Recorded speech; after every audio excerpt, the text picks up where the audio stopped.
tayo, tama? Wala tayong ibang hiling kundi mapakinggan. Sino ba ang nagbibigay ng sahod sa mga congressman? Sino ang nagpapasahod sa mga congressman? Sino nagpapasahod sa mga senador? Sino nagpapasahod kahit sa presidente doon sa Malacanang? Nasermonan ni Kong Eli San Fernando itong si Bubuim kasama si Chucky Claire. Ito ay may kaugnayan sa pahayag ng palasyo na wala umanong oil crisis sa ating bansa, anak ng mga hinayupak. Ayon sa naturang kongresista, hoy! Gising, Mr. President! Nasa crisis na tayo.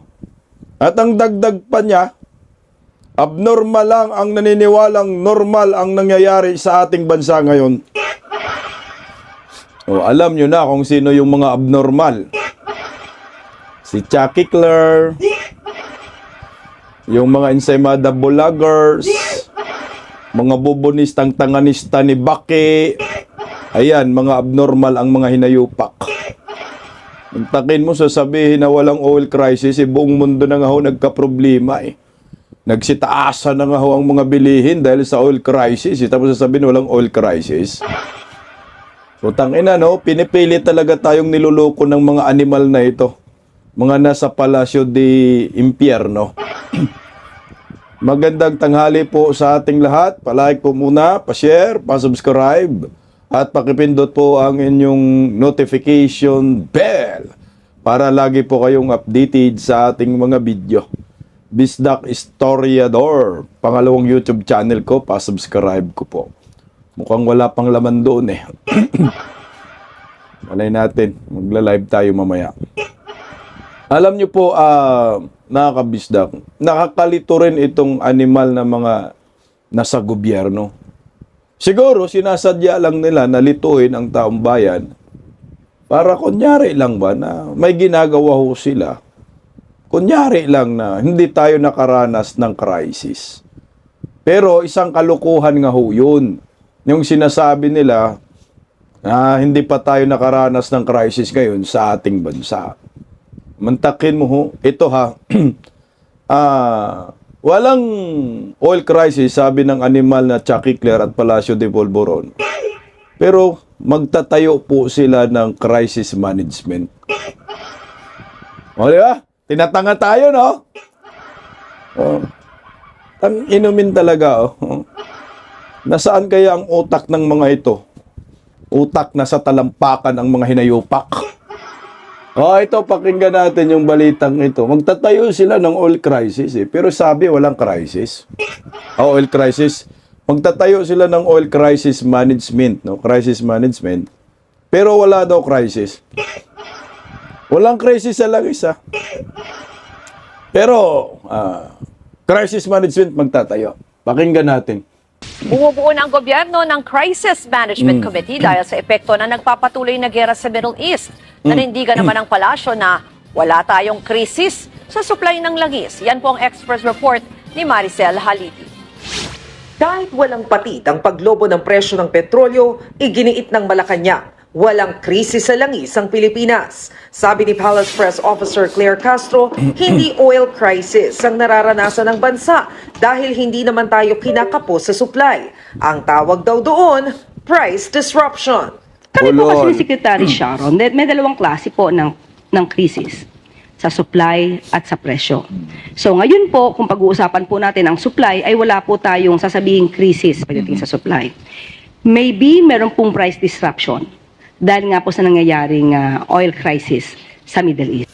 Ito'y kahit mismong sa bibig ni Pangulong Marcos nang galing ang salitang krisis. We had to accelerate all of this because of the oil crisis that is happening. Itong problema is because of the war in the Middle East. Sabi ni Jose Castro, krisis sa Middle East ang tinutukoy ng Pangulo rito at hindi oil crisis sa Pilipinas.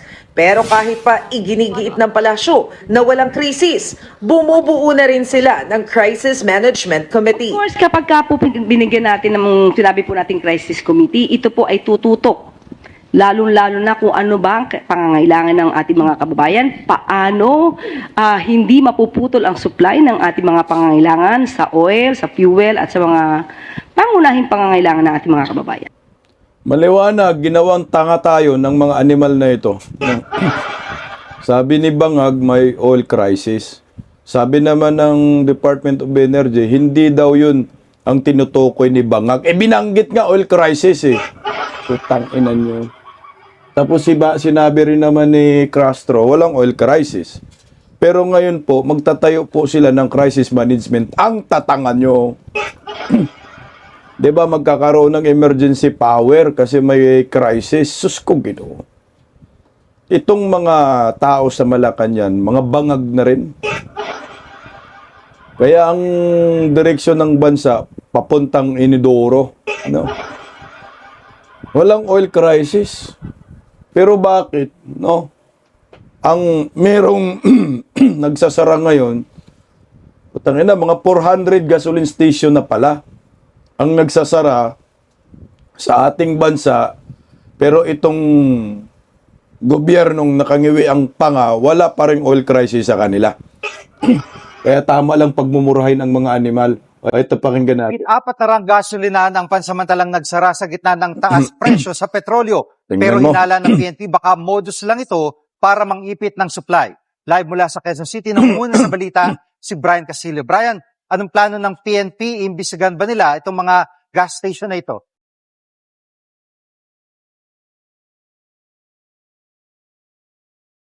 Tama, Jiggy, ibinigay na ng PNP yung listahan ng mga nagsarang gasolinahan sa Department of Energy. At pawang mga nasa probinsya, itong karamihan sa mga nagsarang gasolinahan. At gusto ng PNP ngayon ay imbestigahan daw ang mga yan dahil baka naman yung iba ay nagsara lang para makapang-hoard o kaya ay makapang-ipit ng supply ng langis. Katuwang ng DOE ang PNP sa pagbabantay laban doon sa mga abusado at pasaway na gasoline stations. Narito ang pahayag ni PNP spokesperson Police Brigadier General Randolph Tuanyo. Sinaasahan natin, sinasabi na up to April 15, yung possible stocks ng lahat ng gasoline stations na pwede pa sila magbenta. Kaya binigay natin to para sila po ang mag-determine kung ang naturang pagsasara ng 403 may kaugnayan sa possible hoarding na nasabi mga gas stations.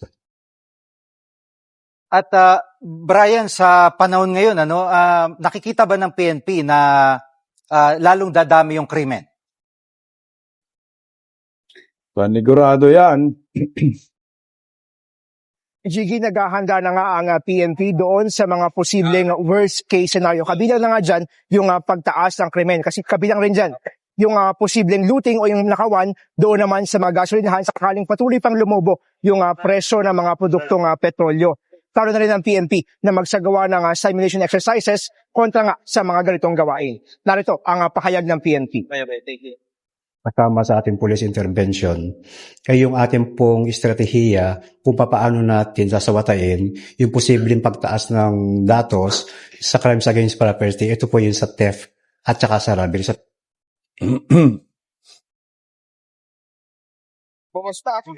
Yan muna ang latest. Balik sa'yo, Jiggy. Yan ang ulat ni Brian Castillo, live mula sa Quezon. Tingnan mo, no? Wala daw oil crisis pero nagsasara na yung 400 na gasoline station, no? Tapos sabi naman ng pulisya, baka daw sinasadya para mag-hoard ng langis.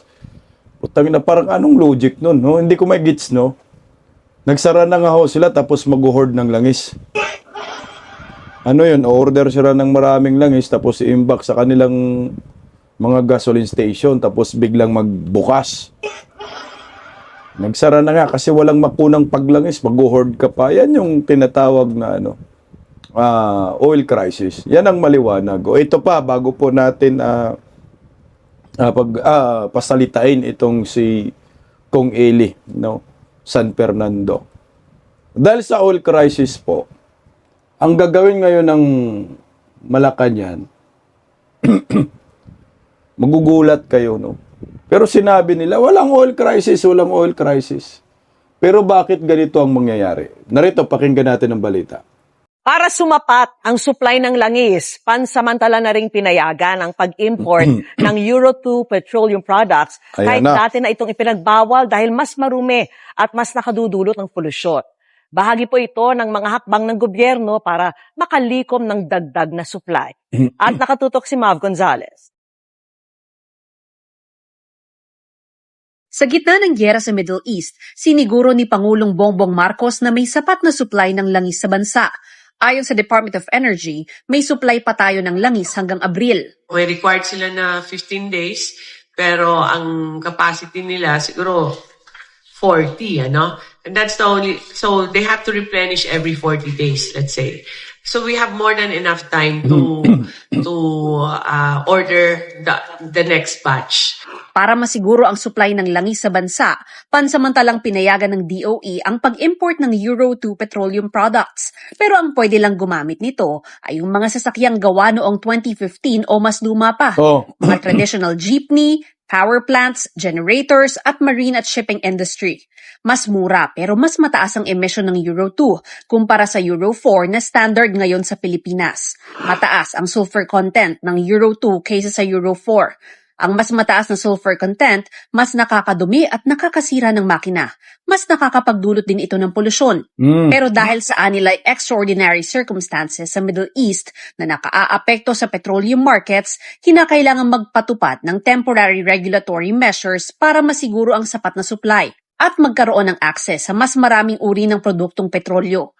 Pero sa tingin ng energy expert na si Attorney Noel Baga, bagaman makakatulong ito sa supply ng langis, hindi ito sapat, lalo't patuloy pa ring sumisirit ang presyo ng produktong petrolyo. Very helpful ito sa oil industry natin para mas may leeway ang ating oil companies na mag-import ng oil. Even though dirtier oil siya, pero para may leeway siya na mas marami siyang ma-import para sa energy security. Ngunit hindi sapat ito para i-address ang oil crisis. Ayon sa Center for Energy, Research and Policy o CERP, nasa 60 araw ang reserba ng langis ng Pilipinas, higit na mas mababa sa reserba ng ibang bansa sa Asia, tulad ng Japan na 250 days ang reserba ng langis. Mungkahi ng CERP, dapat magkaroon ng Strategic Petroleum Reserve ang Pilipinas, tulad noong 1970s hanggang 1980s na pinapatakbo ng Philippine National Oil Company. Mas maganda raw kung nasa pang-isang taon ang reserba. Napaka-thin margin lang nung 60 days. Mas mabuti talaga kung meron tayong strategic petroleum reserve na i-establish yung gobyerno para meron tayong mas pangmatagalan na supply ng langis. It will be established by the government at kung may oil crisis, pwedeng ibenta ng gobyerno yung langis na ito at subsidized prices sa mababang halaga sa taong bayan. Si Senador Chis Escudero naghain na ng panukalang batas na layong magtayo ng sariling crude oil tank storage facility ang gobyerno para maging panangga sakaling magkaroon ng geopolitical crisis, magkaproblema sa supply o magkaroon ng biglang pagtaas ng presyo. Sa ilalim ng panukala, kayang mag-imbak ng pasilidad ng supply na pang 90 hanggang 180 days na pangangailangan ng buong bansa. Sa gitna naman ng pagtaas ng presyo ng langis sa bansa, lumabas sa monitoring ng PNP sa mahigit 14,000 gas stations na mahigit 400 gas station. Tama na yan, napag-usapan na natin kanina yun. O ito yung patunay, Claire Castro, na kayo ay mga sinungaling. Pilit nilo sinasabi ninyo na walang crisis sa langis. Hindi nga totoo yun, pambobodo lang. Galing kay Bangag, merong crisis, no? Bunganga niya. Si Raulo naman po kasi, ang Pilipinong maniniwala na walang crisis sa langis. Kaya ang sabi dyan ni Kong Eli San Fernando, ayan o, abnormal lang. Sabi ni Eli San Fernando, abnormal lang ang naniniwalang normal ang nangyayari ngayon. With the prices of petroleum products now reaching 110 to 120 per liter, the government should be in a crisis mode. Abnormal mo lang, sobrang abnormal pa. Mga may aning-aning, may mga amats ba? Sasabihin mo pa rin na hindi walang oil crisis. Putang nagagamit ka na nga yung mga maruming langis kasi may oil crisis. Papatusin na nga natin yung Euro 2 na napakaruming langis na yan. Nakakasira sa ating sa polusyon. Putang inang di ba sinabi? Tapos papatusin natin, wala pa ring oil crisis. Ito pa, dagdag pa ni San Fernando. Gising na daw, Mr. President. Sabi ni Representative Eli San Fernando, Mr. President, gising na. Lumabas na kayo sa sarili nyong mundo. Nasa crisis na po tayo. Wala pa daw, sir. Walang crisis, sir. Lakas ng amats, no? Tama na yung kasisinghot, Mr. President. Ito, dagdag lang natin ng konti. Sabi naman ni Manong Jason sa... ayan, ano ba ang sinisinghot o binabatak ng babaeng ito? Kuya Will, paikutin ang rolita at bigyan ng jacket ang babaeng ito. Total sagot ni Kong Leviste, yung gastos, pareho na sila ng amo niya. Bangag na. Alam niyo po, pilit tayong niloloko ng mga animal na ito. Liwanag naman, malinaw po. Sikat ng araw. Nakaranas talaga tayo ng crisis pagdating sa langis. Hindi po pwedeng takpan nila yan. Kung ano-ano nang pinanggagawa ng mga animal, wala pa rin crisis eh. Magtatayo pa nga ng crisis management. Kapag gamitin na nga tayo ng mga maruming langis, bahala na daw masira ang ating kalikasan. Basta may langis. Huwag ubog! 400 na gasoline station nagsara, walang crisis sa langis. Kaya ito, para patunayan po ni Kong Eli San Fernando na may crisis sa langis, aba anak ng kagwang. Ayan, panoorin natin yung kongresistang ito, nagkalye sorbeho, para mapatunayan na mali ang Palacio de Polvoron at tulog pa rin hanggang ngayon at hindi alam na may crisis ang ating bansa. Narito po, Kalisorbe niya. Mga boss, nandito tayo ngayon sa NEPA Q-Mart para tanungin yung mga manggagawat ordinaryong Pilipino kung ano masasabi nila sa sinabi ng palasyo, lalong-lalo na ni Yusek Claire Castro. Sabi niya wala pa raw krisis at hindi pa raw kailangan magpanik dahil everything is under control at normal pa lahat. So, tanungin natin ano masasabi ng mga kababayan natin. Wala pa krisis kasi hindi na naramdaman. Kami ramdam namin krisis dito ngayon eh. Aray ko. Hindi nga, magkano lang sasahurin mo, ang mahal lang bilihin. Sa kanila sila okay kasi nasa taas sila eh. Pumunta sila sa baba para malaman Para lang malaman kung okay nila. o hindi. Correct. Kaya baka nagtatagulan. Baka manakaw yung malita eh. Tagay ka. Ayan, Auntie Claire, Kaya nga. may tip sa'yo si Ate Judy. Pumunta kayo dito at malaman nyo kung ang tao dito nagugutom o hindi. Ayo. Dalo natin ang crisis, matagal ng ramdam ang crisis. Tagal lang. May crisis, hindi lang nila nararamdaman. Kami lang naghihirap na. Oo. Yung mga maliit ang dapat makulong. Wala naman mga alam yan. Panirang ano yan. Yun lang ginagawa nila, no? Oo, politika. Pag pumunta sila sa mahirap para malaman nila. Parang apektado na nga po lahat eh dahil sa pagtaas ng petrolyo eh. May krisis na po. Followers mo po. Ay, totoo nga po. Ano, tubaas na nga bili. Sobra na nga ang crisis. Krisis na nga po. Oo, tinawanan na lang kayo ni Ate Maribel. Mahal na lahat, no? Pero wala pang krisis. Krisis. Tuyo, may krisis na ngayon. Hirap na nga kami. Hindi naman nila nararanasan ang hirap. Marami pong epekto. Lalo na yung diesel natin, mataas na po. Sobrang mahal na po eh. Nababawi sa kinikita nyo sa pamamasata, no? Oo, nabawasan po talaga. Crisis na tayo. Hindi, pero sabi, wag daw mangamba pa eh. Sa mga ka-level niyang mayayaman, huwag mo nang mangamba. Tingin mo, sapat na ngayon, ayuda. Sa araw lang nag-gastos yun. Mahal na po yung ganang bilihin natin. Tapos ngayon dumating pa po yung crisis natin sa gasolina. Dahil hirap po kami mga maliliit na tao sa baba. Ayan.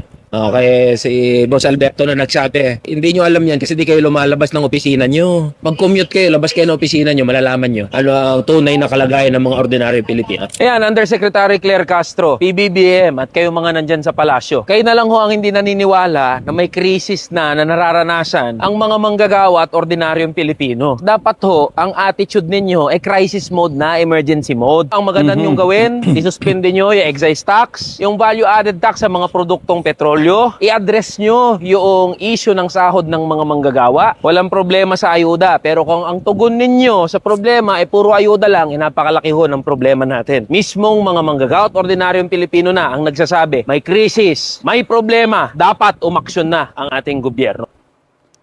Wala.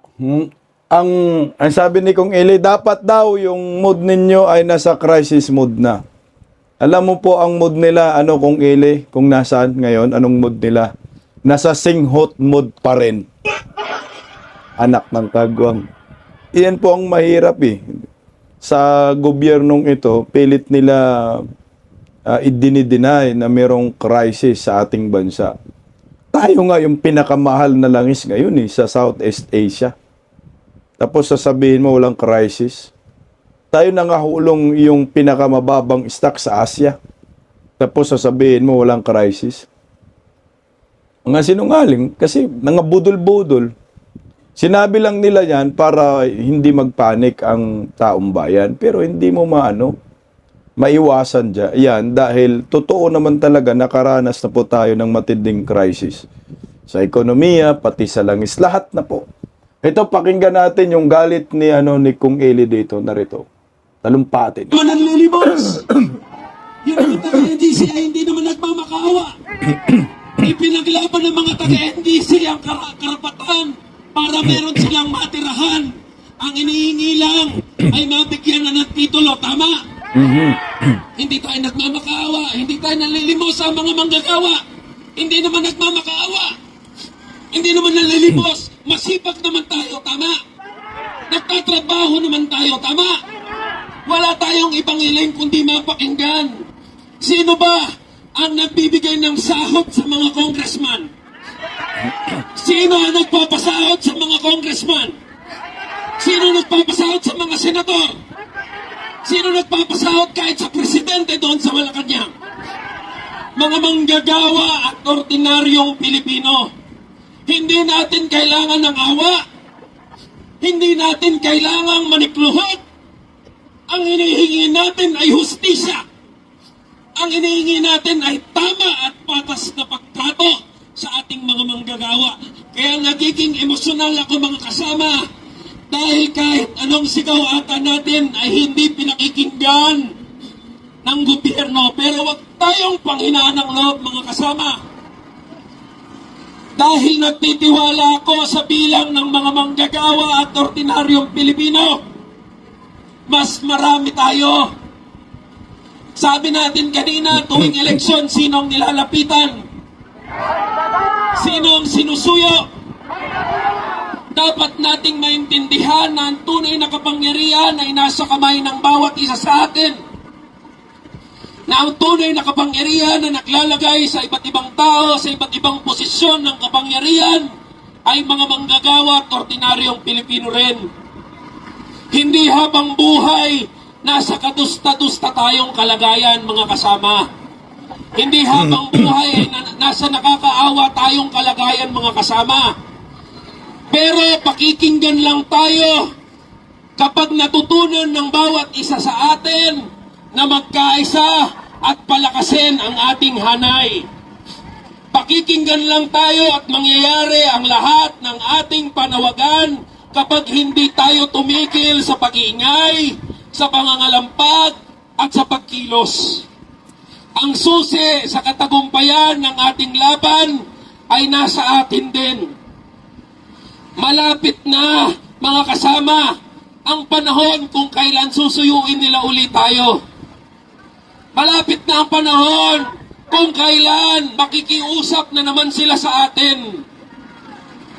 O pwede nating sila singilin ngayon pa lang.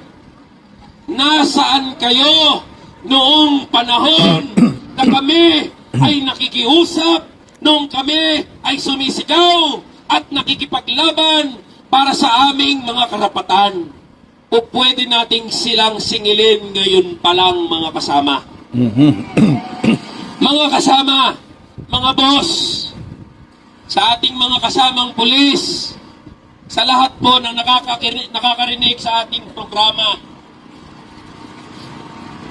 magtatapos ang sesyon ngayong araw at babalik sa Mayo 4 ang Kongreso.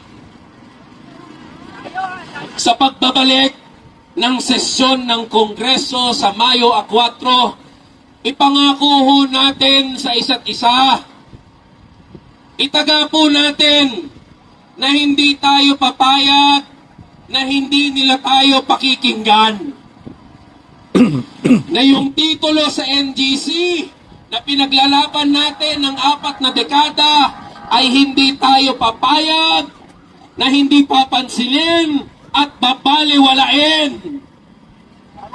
Na yung pinaglalaban natin sa pagbubuwag ng provincial rate ay papatayin lang nila. Papayag ba kayo, mga kasama? Hindi! Papayag ba kayo na patayin lang nila yung pinaglalaban natin? Hindi! Kaya mga kasama, nagsusumbong ho ako sa inyo. Kayo ho ang naglagay sa Kamanggagawa Party List. Wala tayong pinagkakautangang loob ng mga politiko o mga malalaking negosante. Simple lang ang kahilingan natin. Una, isa lang sa plenaryo at ipasa ang House Bill number 881. Pangalawa, para sa mga nasa NGC, ibigay na ang titulo ng mga nakatira sa NGC. Higit! Higit! Yun ho ang ating panawagan. Parang ang panawagan nila ay yung uminto sa sahod, no? Kailangan mapareho na lahat kasi nakaranas nga tayo ng crisis. Mas okay po yun eh.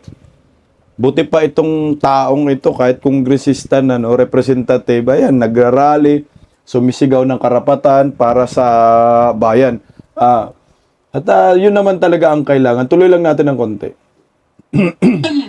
At hindi natin tatanggapin, mga kasama, hindi natin tatanggapin ang kahit anumang panukala na mas mababa sa pinaglalaban natin. Papayag ba kayo na mas mababa dyan sa pinaglalaban natin yung ibibigay sa atin? Papayag ba kayo na sasabihin nila, wag na lang natin buwagin yung provincial rate, ito na lang ang gawin natin? Papayag ba kayo? Papayag ba kayo na sasabihin sa mga taga-NGC, wag na lang natin ibigay tuluyan yung titulo dyan sa NGC? Hindi tayo papayag. Kaya mga kasama, hindi itong una't huli nating pagsasama-sama dito. Hindi itong una't huli na pagkilos natin. Noong nakaraan, 700 manggagawa ang pumasok sa House of Representatives para ipakita ang lakas ng nagkakaisang mga manggagawa at ordinaryong Pilipino.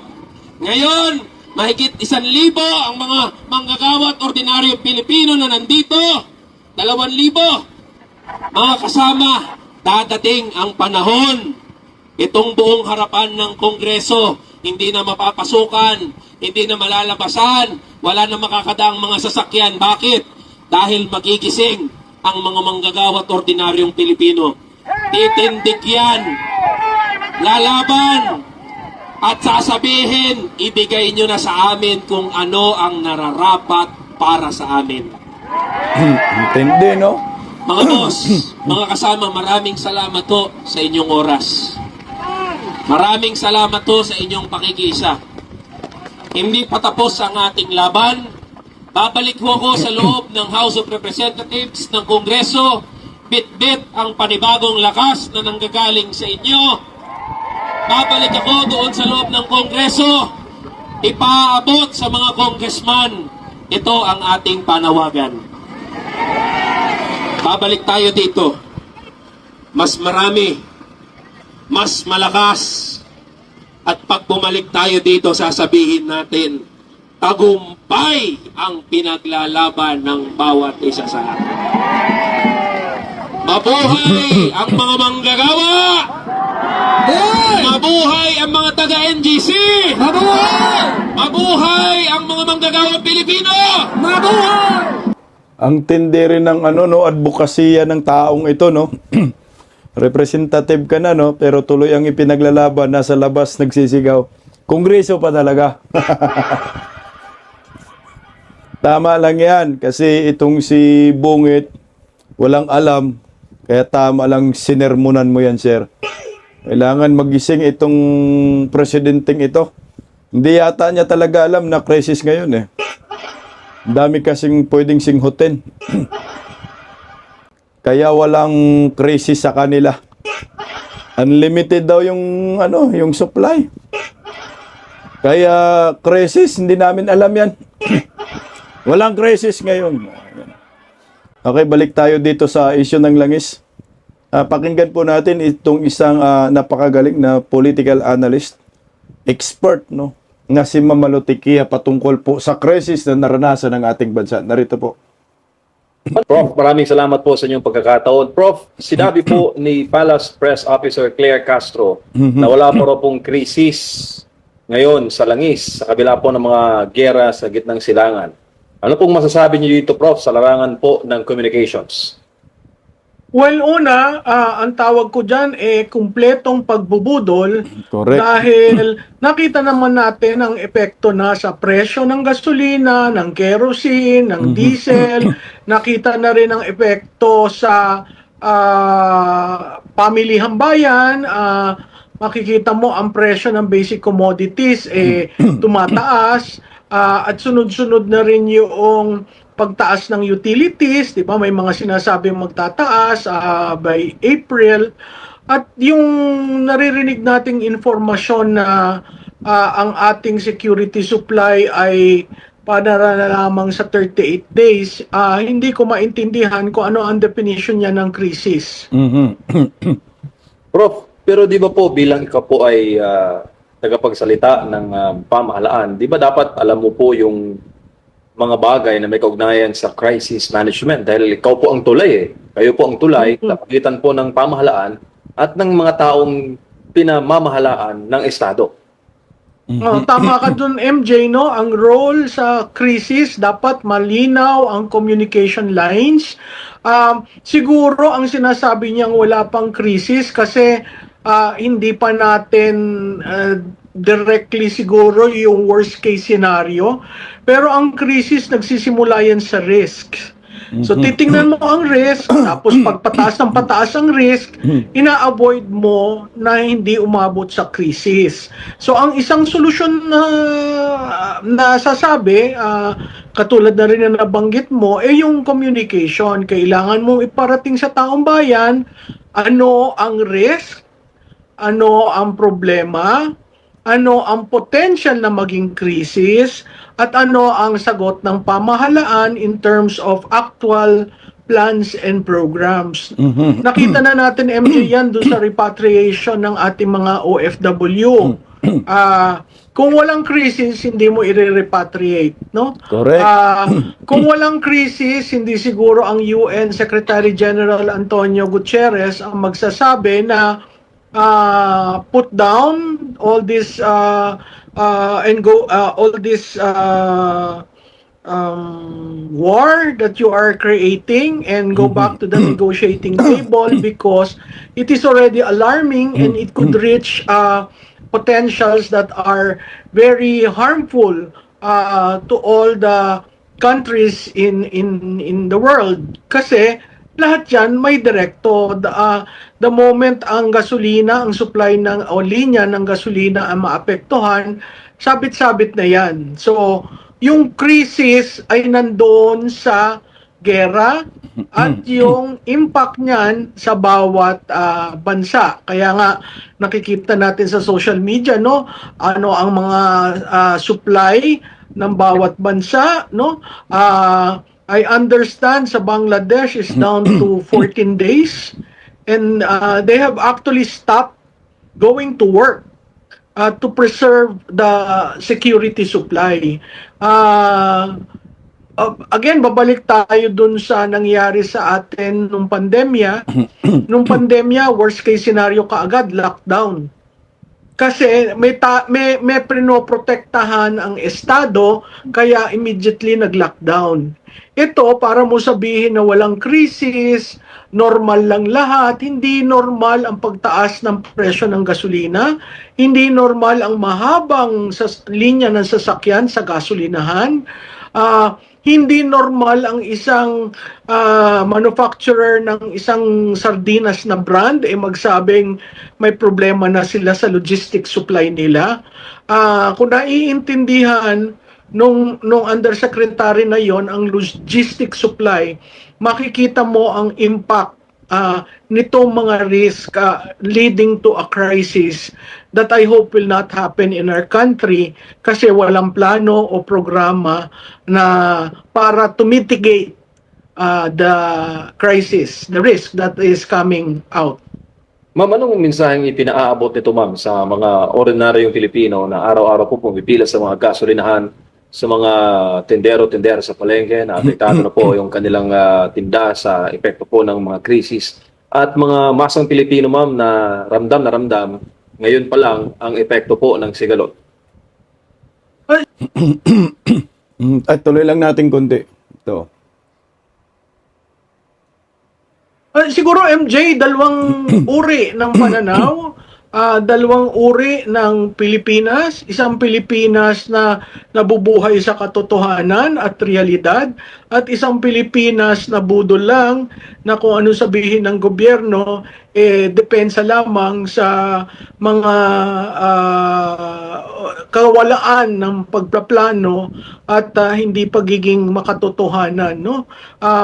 Napakalaking bagay ang nangyayari ngayon. Hindi ko alam kung hindi sila naaalarma. Ang purchase power ng piso ay 75 cents na lamang dahil sa mga problemang ito. So kailangan nating maging masinop sa paggastos, maging matipid, no? At sa tingin ko wala tayong aasahan sa gobyernong ito. Kasi hanggang ngayon nasa state of disbelief pa rin sila na walang krisis. Kahit may crisis, Opo, ma'am. sasabihin wala. Alam niyo po, pag nag-ikot po kayo ngayon sa mga palengke, sa mga puntahan ng ating mga kababayan, talagang hinahanap nila, ma'am, yung aksyon ng gobyerno eh. In fact, may banta po ng pagtaas sa singil sa kuryente naman, 2 pesos to 4 pesos po per kilowatt hour next month. Ano ba ang next month? Next week na po yun, ma'am. Napakatindi po ang hamong kinaharap na dapat sana, ayon sa mga na-interview namin, ng mga masang Pilipino, problema ng gobyerno at hindi ipapasan sa masa, Prof. Oo, tama yun, no?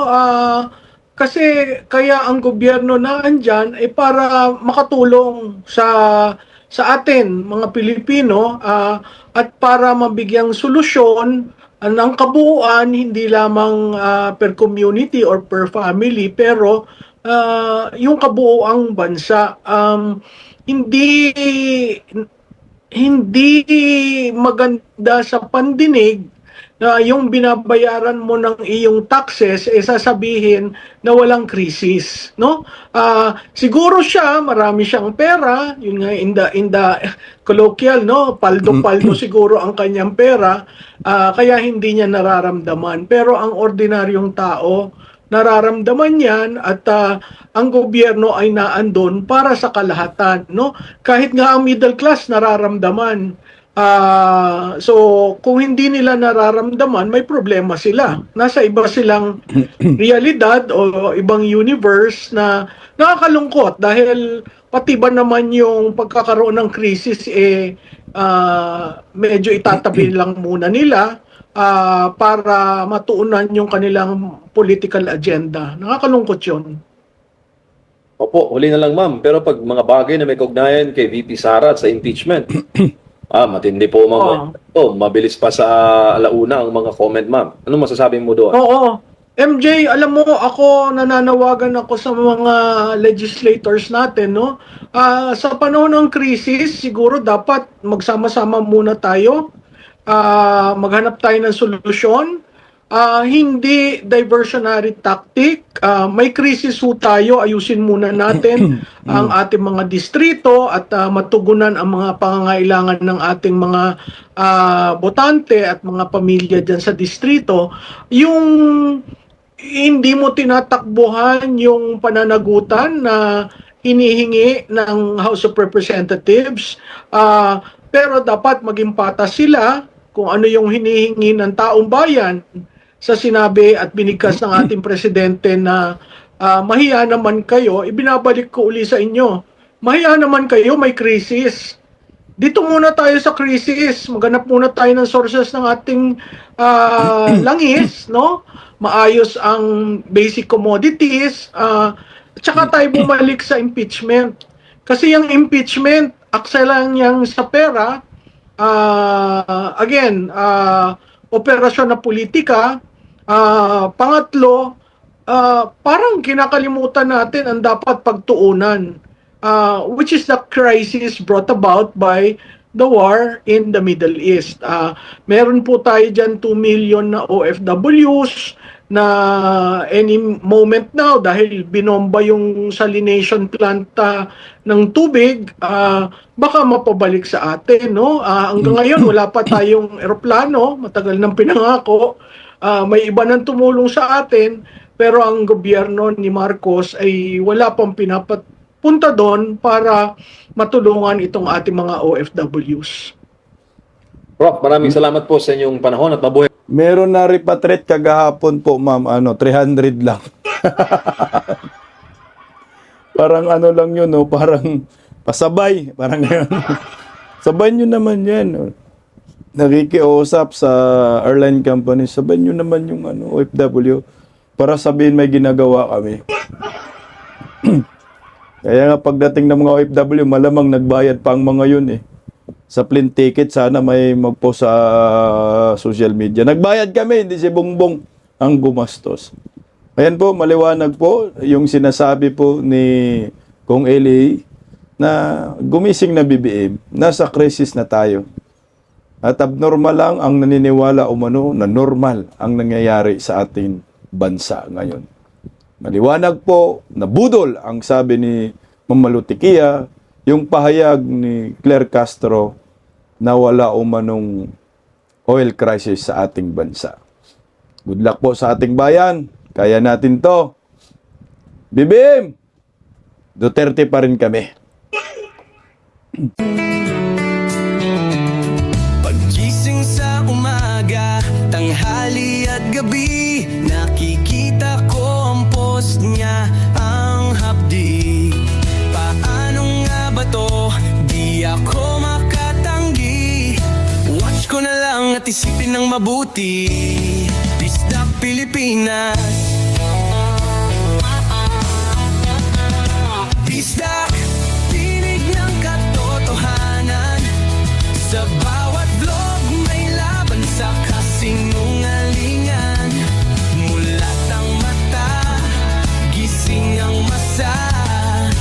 Bisdak Pilipinas, para sa bayan, gumigising sa diwa.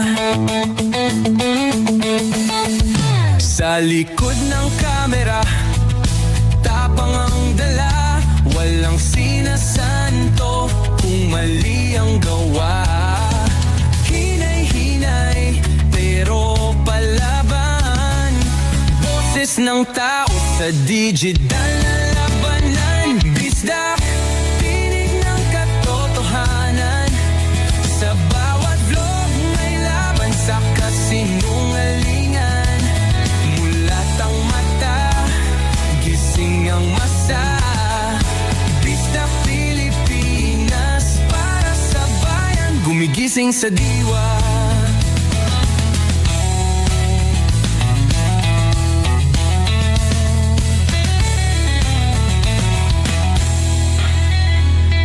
Hindi artista, hindi politiko, pero ang katotohanan, sigaw niya ay buo.